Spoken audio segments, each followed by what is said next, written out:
Hello বন্ধুরা, প্রচণ্ড তাপমাত্রা চলতেছে। এই তাপদাহে আপনারা অনেকেই দেখতেছেন ডিম ভাজি, মাছ ভাজি এবং অনেকে অনেক কিছু ভাজতেছে। তো এই বিষয়টা আসলে সত্যি কি মিথ্যা, এটি আমরা আপনাদের পর্যালোচনা করে দেখাবো। এবং আজকের মিনিমাম তাপমাত্রা, আমার চুলটা দেখতেছি বাতাসে উঠতেছে, যদিও তাপমাত্রা প্রচণ্ড। তো আজকের মিনিমাম তাপমাত্রা হচ্ছে নীলফামারীতে 38°C তাপমাত্রা।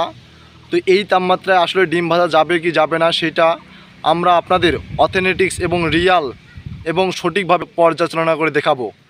এবং আমরা একটি ঘরের ছাদে বা টিনের ঘরের ছাদে চলে এসেছি। এখানে প্রচণ্ড তাপমাত্রা। তো আসলে এই তাপমাত্রায় ডিম ভাজা যাবে কি যাবে না সেই বিষয়টাই আমি আপনাদের মাঝে উপস্থাপন করব। তো আপনারা দেখতেই থাকুন আসলে ডিম ভাজা যাবে কি যাবে না। তো বন্ধুরা, আমরা আগে থেকেই একটি প্লেট, একটি খুন্তি এবং কিছু হাতে লবণ নিয়ে এসেছি এবং একটি ডিম নিয়ে এসেছি, আপনারা দেখেন। এবং এই ডিমটা প্রথমে সামান্য পরিমাণ বা স্বাদ মতো আমরা লবণ দিয়ে নিব এখানে, মানে ডিমটাকে আগে ভাঙবো। তো এরপরে ভাঙার পর আমরা খুন্তি দিয়ে ডিমটাকে ভেঙে নিব।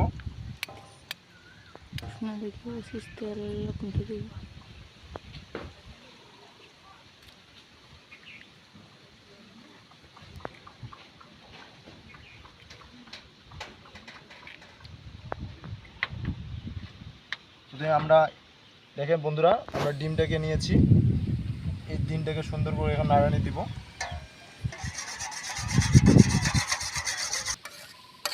বন্ধুরা দেখেন, ডিমটি সুন্দর করে আমরা মসৃণ করে নিয়েছি। এ পর্যায়ে আমরা যেই জায়গাটাতে একটু ডিম ভাজবো সেই জায়গাতে একটু আমরা তেল দিয়ে নিয়ে নিব। বন্ধুরা, আপনারা হয়তো ভাবতেছেন যে টিনের উপর কিভাবে অপরিষ্কার অপরিচ্ছন্ন আছে। আপনারা দেখেন, এটা সুন্দর করে আমরা আগেই পরিষ্কার করে নিয়েছি, ধুয়ে মুছে সুন্দর করে। এ পর্যায়ে আমরা এখানে ডিমটা ভাজবো আর কি এই তাপমাত্রায়।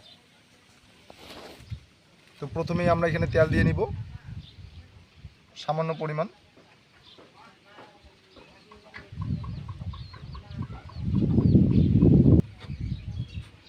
আমরা এখন ওই ডিমটা একটু ঢেলে দিতে পারি সামান্য পরিমাণে, আমাদের হয়তো ডিমটা হয়তো ওইদিকে চলে যাবে, তো সেই জন্য আমরা ডিমটা ঢেলে দিলাম।